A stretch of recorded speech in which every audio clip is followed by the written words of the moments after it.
and welcome back to Halo Halo, your one stop for the latest in entertainment news, lifestyle features, and the show that spotlights our very own talent. Joining us today is singer-songwriter Olivia Thai. She's been singing since she was 2 years old and has over 21 million views on YouTube. She was the winner of Taiwanese Idol and the #1 R&B artist on ReverbNation. Meet Olivia Thai. Welcome. Hi. So many accomplishments. How does it feel? This is so crazy because well, the Taiwanese Idol, which is actually, I've changed it because it's actually called Top Idol. Top Idol. But then it's hard to describe what that is. So I'm just like, okay, it's basically like Taiwanese Idol in Taiwan. But that happened in 2009. Yeah. So that was kind of a while ago. Right. But all the new stuff that's been going on, the #1 on ReverbNation. It's kind of crazy to say that because I am Asian American, and I think I'm the only Asian American on that list for R&B soul. So yeah, and to be #1 on that list is insane. And then all the awards and everything just happened all last year. Yeah. So it was all in 2015. So you had a great 2015. I think so. And it's crazy because I had just started writing songs in the end of 2014. Right. So I've only been writing for about a year and a half. And then what was it? I think like in less than 3 months, you wrote like over 100 songs. Yeah. Okay. How did someone do that? So the story is kind of interesting, I guess, because I've been on YouTube since 2007. Right. So I've been on there, and all I posted were covers, and people around me, like people that were very close to me, would tell me, like, well, you know, all you do is sing covers. That's all you're good for. You know, basically, you know, that's what I'm like. What? To say it in, you know, the most. I have very realist friends. Yes. I love it. They keep you grounded. Yeah, but you are very grounded. Yeah, they still keep me grounded right now. So they'll say like, okay, well, you sing a lot of covers, and by then I had like, what, 200 videos on my YouTube, and they're just like, you just sing a bunch of covers. That's what you do, right? You're not really an artist. You don't write songs. How dare they? Well, I mean, they were right. Yeah. You know, it wasn't like wrong. That they were so you were gonna prove them wrong, right? More like it was like, okay, well, I suck. So this is what we're gonna do. I'm gonna sign up for the songwriting school, which that's where I met Peter Sue. Yeah. And I'm gonna sign up for this songwriting school where I'm gonna sit in the back and pretend like I don't exist. Oh my gosh. So I can, you know, really learn how to write a song. And it was just coming from a very I think real genuine place where I just entered that school, took, you know, the beginning of the beginning classes to learn how to write a song in the most genuine way possible, which is kind of crazy to say. Like, how do you write a song genuinely? But that's what I went to the school for, and then I was just quiet for like 4 months. I didn't play anything, I didn't sing anything, because I was like, no, I suck. I just sing covers. I don't know how to write a song. And then finally, 4 months later, one of the instructors, his name's Ryan Topi. He's written for Usher, Chris Brown. He's a Grammy nominee. He's really, really good writer. That's amazing. Yeah, and it's such a legitimate school. It's a legitimate organization that just puts some of the best songwriters together. It's such a great school.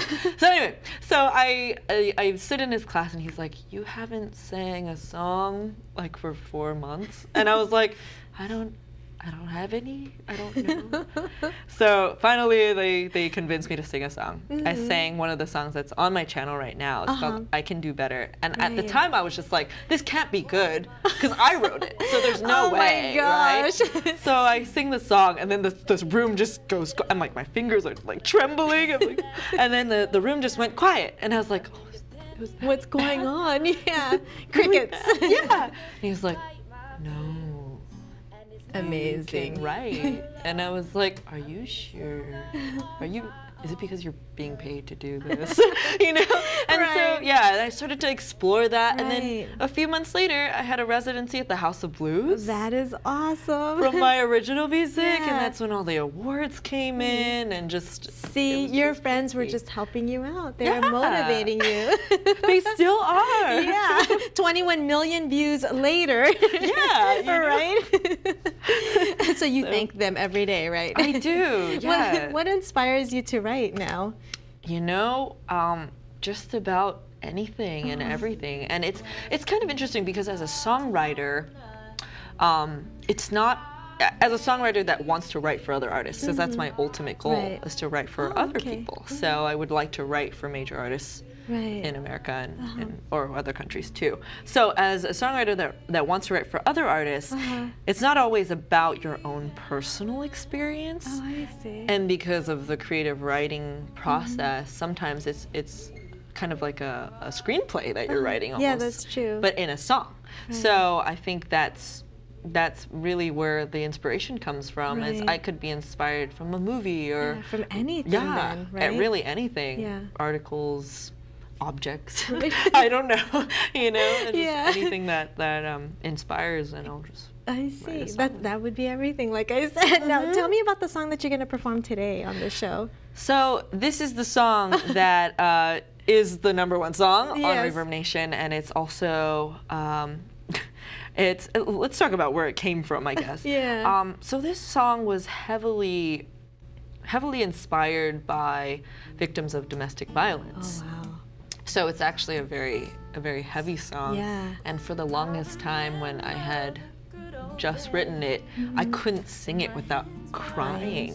Like, it was just tears were flowing through my face, and it's talking about, and it was actually a hashtag. So at first this song was hashtag Why I Stayed, because that was a really big hashtag on Twitter for a while for domestic violence victims to talk about why they stayed, because that's such a big issue about you know, when you meet a domestic violence victim, they always get asked, well, then why did you stay? You know, and it's complex, really complex. So this song is really about that, and I guess that's what leads it to people understanding, I guess, where that comes from. So wow, well, I can't wait to hear you perform it here on the show. Where do we get more info on you? Well, I'm kind of everywhere, I guess, but the most central place would be oliviathai.com. Okay. Yeah. And then, thank you so much, Olivia. A pleasure having you here today. Thank you. For more information on Olivia, be sure to check out her website, which you see on the screen. Don't go anywhere because she performs her #1 R&B song from ReverbNation after the break.